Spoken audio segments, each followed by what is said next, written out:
تعبیر دوم درباره دنیا میدانی است برای به نمایش گذاشتن شکر خدا. دنیا میدانی است برای به نمایش گذاشتن شکر خدا، چیزی دیگر نیست.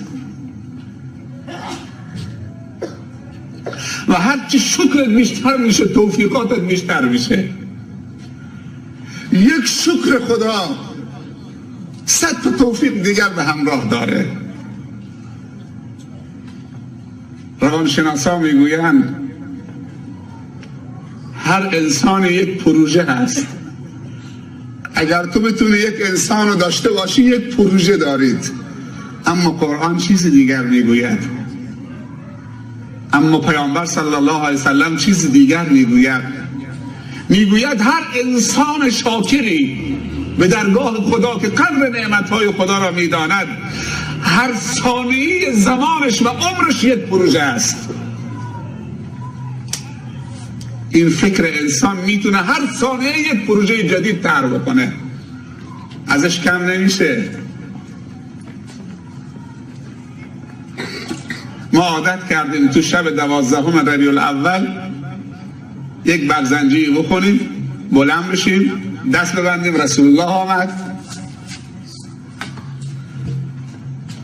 همه راست بشیم، بعد بگیم گیسوی پیامبر تا صلی الله علیه وسلم تا رو کتفش بود، قدش این قد بود، رنگش سبز تمایل به سفیدی مثلا، چشمش اینطوری، شطور پیامبر وصفش اینطوری بود.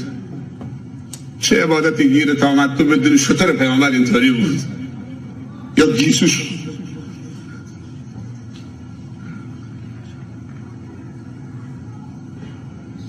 یه زمانی از یک خواننده مصاحبه میکرد تلویزیون خودمون کشوری، میگفت که چرا این گیسو تو موز تو بلند کرده تا اینجا.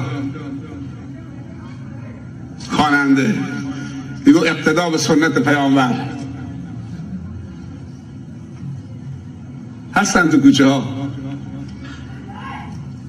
تو خیابان ها، اقتدا به سنت پیامبر، فقط گیسوش، بعضی هم از پشت میبافن.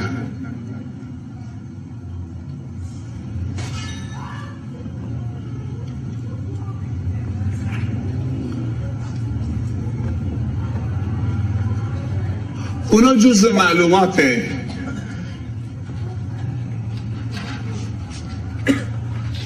آخه شهد ما یک سرودی داره که نخونده خودش میخواد بخونه؟ صداش قشنگه خیلی، ولی میگه الان استرس دارم، حالا نمیدونم. استرس نداره بابا، یه چیه؟ نام شیخ بردین نوجوانی که تلمیدی انشالله اینا کار بدن ده تای با هم ازدواج کنن، شما کار بدید در عروسیش شرکت کنید انشالله. چشم انشالله. شما هم دستور بدید ما تو عروسی شما هم شرکت میکنیم. ما یک جنده کل بدن با هم